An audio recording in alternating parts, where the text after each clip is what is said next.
بسم اللہ الرحمن الرحیم۔ شروع اللہ کے نام سے جو بڑا مہربان نہایت رحم والا ہے۔ وہ یکتا ہے اور نیک لوگوں کا ولی ہے۔ میں گواہی دیتا ہوں کہ اللہ کے سوا کوئی عبادت کے لائق نہیں۔ وہ بالکل اکیلا ہے، اس کا کوئی شریک نہیں۔ میں یہ بھی گواہی دیتا ہوں کہ محمد مصطفیٰ صلی اللہ علیہ وآلہ وسلم اللہ کے بندے، اس کے رسول اور آخری نبی ہیں۔ اے اللہ، میرے پیارے نبی حضرت محمد مصطفیٰ صلی اللہ علیہ وآلہ وسلم پر اور ان کی آل پر اور ان کے تمام صحابہ کرام پر اپنی خاص رحمتیں، برکتیں اور سلامتی نازل فرما۔ آمین ثم آمین۔ ثنا گو پتا پتا ہے خدایا دم بدم تیرا۔ ثنا گو پتا پتا ہے خدایا دم بدم تیرا۔ زمین و آسماں تیرے ہے موجود و عدم تیرا۔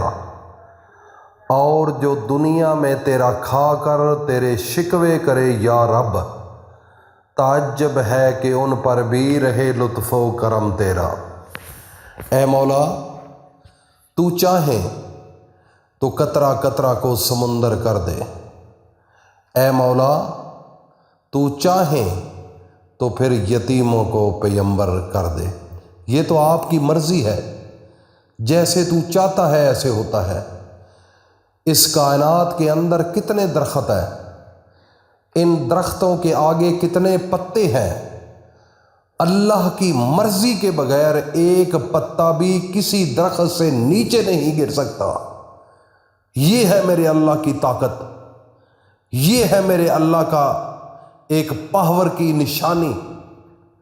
اللہ نے انسان کو بنایا، انسان کا وجود تک نہ تھا، خیالات بھی نہیں تھے، سوچ بھی نہیں تھی کہ یہ احمد ہوگا، یہ سعید ہوگا، یہ اسد ہوگا، یہ فاروقی صاحب ہوں گے، یہ مرزا انجینئر ہوگا، یہ حنیف قریشی صاحب ہوں گے۔ کوئی انسان نہیں سوچ سکتا تھا، لیکن اللہ نے اپنی قدرت کی طاقت سے، اپنی پاور سے انسان کی تخلیق کی۔ انسان کوئی ایسا اس کائنات کے اندر موجود نہیں جو اپنی مرضی سے پیدا ہوا ہو۔ پیدا کرنے والی ذات میری اللہ کی ہے۔ جو کہتے ہیں اللہ کدھر ہے، اللہ کہاں ہے، کیسے مانے اللہ کو؟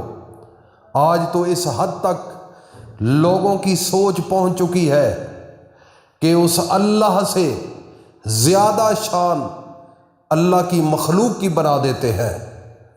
اللہ کی مخلوقات 18,000 مخلوقات ہے۔ آج میں نے اپنی آنکھوں سے دیکھا، بچوں کی ضرورت ہو تو پیروں کے پاس چلے جاتے ہیں، بچوں کی ضرورت ہو تو قبروں کے اوپر چلے جاتے ہیں، مشکلات آ جائے تو وہاں پر جاتے ہیں، اس زندہ اللہ کو چھوڑ کر جو یا حی و یا قیوم ہے۔ پتہ نہیں، سوچ نہیں، تعلیم نہیں، گہرائی تک سوچنا نہیں، قرآن کو پڑھا نہیں، اللہ کے نبیوں کی تعلیمات کو سمجھا نہیں۔ اسی لیے تو آپ کا گراف نیچے ہے۔ ابھی تو نیچے تب بھی سوچ رہے ہو نا، اس زندہ کو بھول چکے ہو، اس زندہ و جاوید جو اللہ ہے، جو ہر وقت انسان کے دل کے اندر ہوتا ہے۔ میرا رب قرآن کے اندر فرماتا ہے نحن اقرب علیہ من حبل الورید۔ یہ جو آپ کی گردن کے اندر ایک وین ہے، جو ورید ہے، اللہ پاک اس سے بھی زیادہ نزدیک ہے، شاہ رگ جس کو کہتے ہیں۔ اگر میرا اللہ شاہ رگ سے بھی زیادہ نزدیک ہے تو پھر کون ہے جو اتنا قریب ہو جس کو آپ پکار رہے ہو؟ بتاؤ، کوئی ہے اتنا قریب؟ اس کائنات میں سب سے قریب ہے تو میرا اللہ ہے۔ ایک دنیا کے خدا کو ماننے والا اس کو صنم صنم کے الفاظوں سے پکارنے والا، رات کو اپنے اس صنم کی یاد میں کہنے لگا یا صنم یا صنم یا صنم یا صنم۔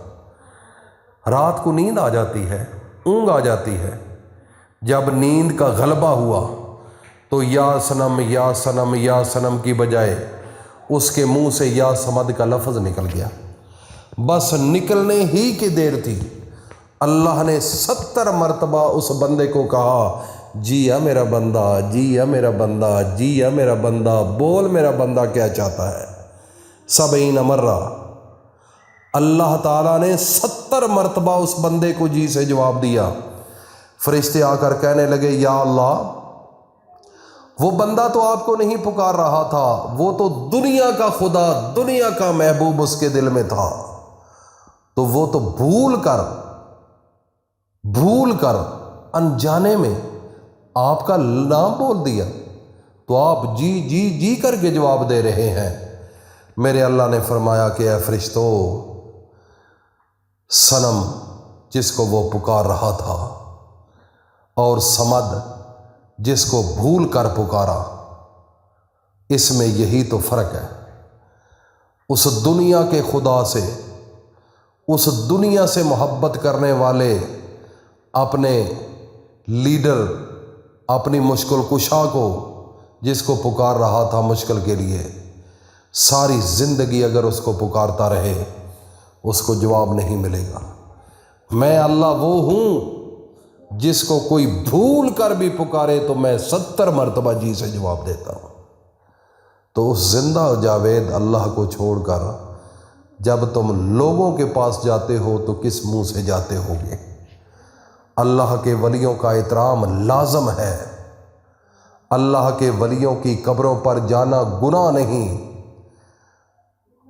نہیں، ان سے سبق حاصل کرنا مقصد ہے کہ وہ مقام جو انہوں نے حاصل کیا وہ کس طریقے سے کیا، کون سا وہ طریقہ اختیار کر گئے جس سے اللہ کی قربت مل گئی، اللہ کی ولایت مل گئی۔